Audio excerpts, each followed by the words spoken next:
Rail থেকে উদ্ধার দেহ। এই মুহূর্তে যে বড় খবরের দিকে নজর রাখবো, ফের রহস্য মৃত্যু। রেল থেকে উদ্ধার করা হয়েছে দেহ।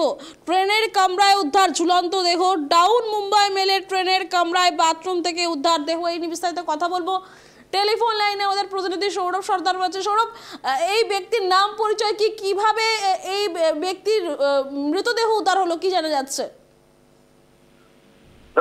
রেল পুলিশ সূত্রে জানা যাচ্ছে যে ওই ব্যক্তির নাম পরিচয় এখনো জানা যায়নি। যেটি জানা যাচ্ছে যে গতকাল 7:30 নাগাদ যখন হাওড়া স্টেশনে Mumbai mail, down Mumbai mail যখন ঢোকে, তখন সমস্ত যাত্রীদের হাওড়া স্টেশনে নামিয়ে একেবারে সেই ট্রেনটি পরিষ্কারের উদ্দেশ্যে সাঁতরাগাছি কারশেডের দিকে যায় এবং কারশেডে গিয়ে ট্রেনটি দাঁড়ায়। সাফাই কর্মীরা প্রতিদিনের মতো একেবারে পরিষ্কার শুরু করে। পরিষ্কার করার সময় এক সাফাই কর্মী একটি বগির টয়লেটে একেবারে ঝুলন্ত অবস্থায় ওই মৃতদেহ দেখতে পায় এবং বডি দেখতে পায়, একেবারে গামছার সঙ্গে গলায় ফাঁস লাগিয়ে একদম ঝুলন্ত বডি দেখতে পায় বাথরুমে। আতঙ্কিত হয়ে পড়ে সাফাই কর্মীদের মধ্যে একটা চাঞ্চল্য সৃষ্টি হয়।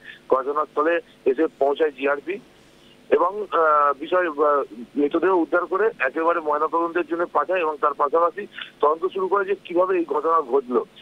তবে এখনো পর্যন্ত ওই বছর 35-এর যে যুবক, ওই যুবকের এখনো নাম পরিচয় জানা যায়নি। রেল পুলিশ একটি অস্বাভাবিক মামলার রুজু করেছে এবং তার পাশাপাশি খতিয়ে দেখছে পুরো ঘটনা, যে কিভাবে এই ঘটনা ঘটলো বা কোথা থেকে এই মৃতদেহ এলো, এমনটাই জানা যাচ্ছে। সুষমা, ধন্যবাদ সৌরভ। একদমই যে ঘটনা ইতিমধ্যে উঠে আসছে, ফের রেলের রহস্য মৃত্যু। ট্রেনের কামরায় উদ্ধার ঝুলন্ত দেহ। ডাউন মুম্বাই মেলের ট্রেনের কামরায় বাথরুম থেকে উদ্ধার দেহ।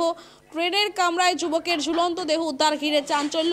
মৃত ব্যক্তির নাম পরিচয় জানা যায়নি। ইতিমধ্যেই পুরো ঘটনার তদন্ত শুরু করেছে পুলিশ।